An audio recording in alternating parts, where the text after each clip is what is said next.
Hello everyone and welcome to another episode of Paranormal News.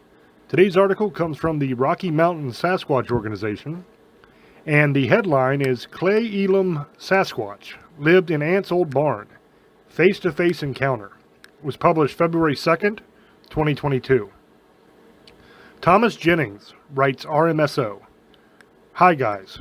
First of all, I'd like to let you know how much I enjoy and appreciate everything you do for the Bigfoot community on YouTube. Lots of fun. I'm not sure if you take encounters from other states, but I had an encounter in central Washington in the Cascade Mountains.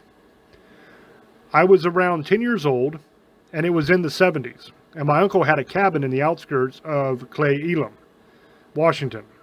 My family was having a get-together at my grandparents' house, which was only about a half mile from this cabin.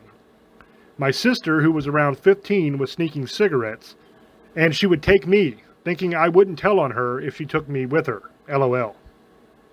We walked up to the cabin and we could smell garbage, so we were slowly moving through the trees, looking at the cabin to see if a bear had got into his garbage room, when we heard a growl. Not a loud menacing growl, but the kind of growl letting us know it was there. I turned my head in its direction. It was no more than 8 to 10 feet away. At the time, he looked to be 15 feet tall and giant teeth. But when I had time to look back at it, he was about 7 to 8 feet tall, and I don't think he was, or her, didn't want to scare us. I think he was just letting us know he was there. Before I got to study his features, I was being dragged backwards, and dragged over a barbed wire fence by my sister. I don't think my feet touched the ground until we got back to my grandma's house. And of course we got the typical reaction from the family, except for my aunt. She was a real straight-laced lady, no kids. Their house was immaculate, if you know the type. After all the hubbub died down, she walked up to me and whispered, "He lives in my old barn," and walked away.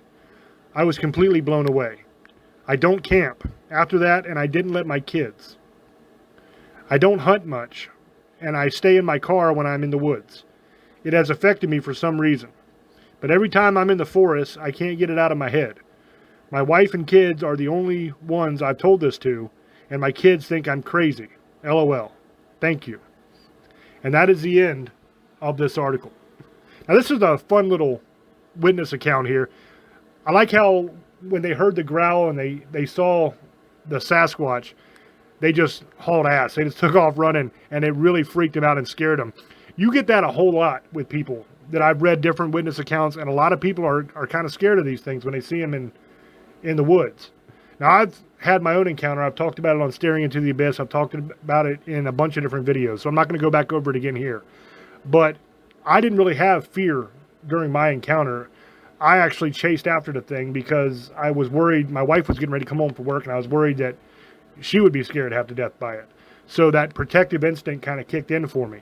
But it is a common thread that you hear from a lot of people that they were afraid. It's also interesting that the aunt who lived there knew that the Sasquatch were there, and even said that, hey, this thing lives in my barn, and it hangs out in there.